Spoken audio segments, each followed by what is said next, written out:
In honor of Summerween, I've been on a vampire kick, so I've been reading a lot of Dracula, enjoying that, but I also have a vampire deck list for Magic the Gathering. Fun fact, vampires are like the first archetype that got me into Magic the Gathering, so this holds a special place in my heart.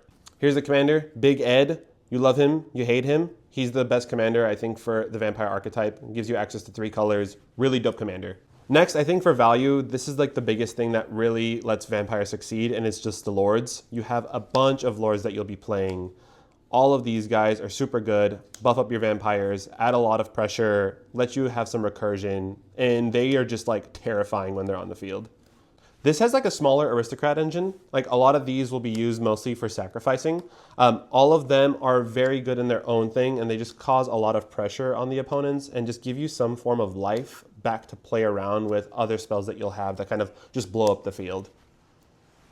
Some other good cards to know of, these guys will essentially just be your card draw, your tutor engine. This card specifically is insane, bro. You have a demonic tutor basically every single turn. It's actually kind of broken, but all of these actually just add like a lot of stacks, explosion, really stress out your opponents. Rounding out the creatures, more insane recursion. Malakir Blood Witch and Voldaren Ambusher are fantastic when it comes to just like wiping out the board. We got Twilight Prophet, and then we also have Champion of the Dusk for more card draw. Charismatic Conqueror is also insane for forcing your opponents to kind of slow down so you could get your game plan going.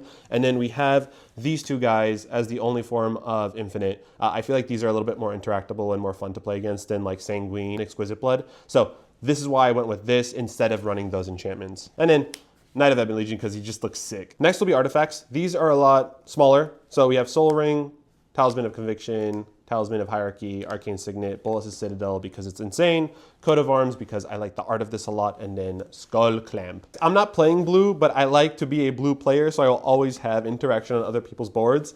Red Elemental Blast because I really want to piss off anyone who's playing blue, Anguished Unmaking, Deadly Dispute, Path to Exile, Boral's Charm, just because I need that extra removal. And then we have a lot of protection spells because we go really wide and we do not want to have our game plan completely neutered by a single board wipe.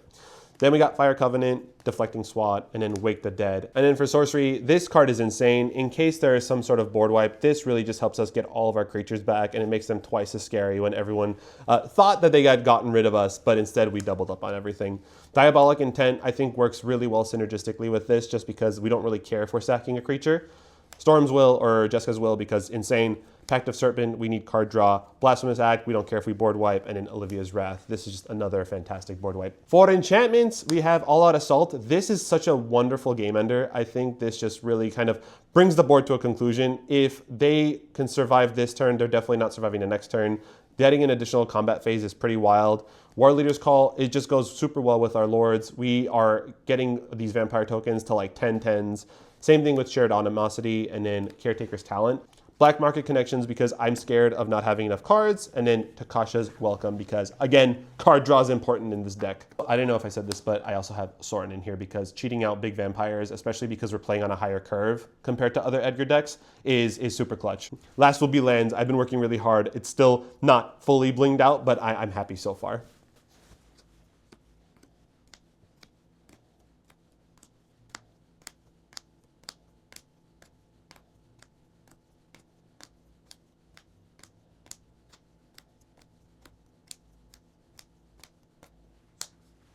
I'm particularly jazzed about this retro foil Shockland Sacred Foundry. It looks so sick, dude. Shout out Doot Loot for this.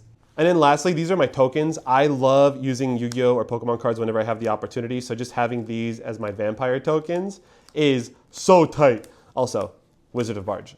Rocks. That's my deck list. I have the full list on my moxfield, so if you want to check it out, go ahead and do that. Also, I saw that you could put pictures on Instagram comments. So send me your decks and your favorite cards. Anyway, that's the video. Treat it!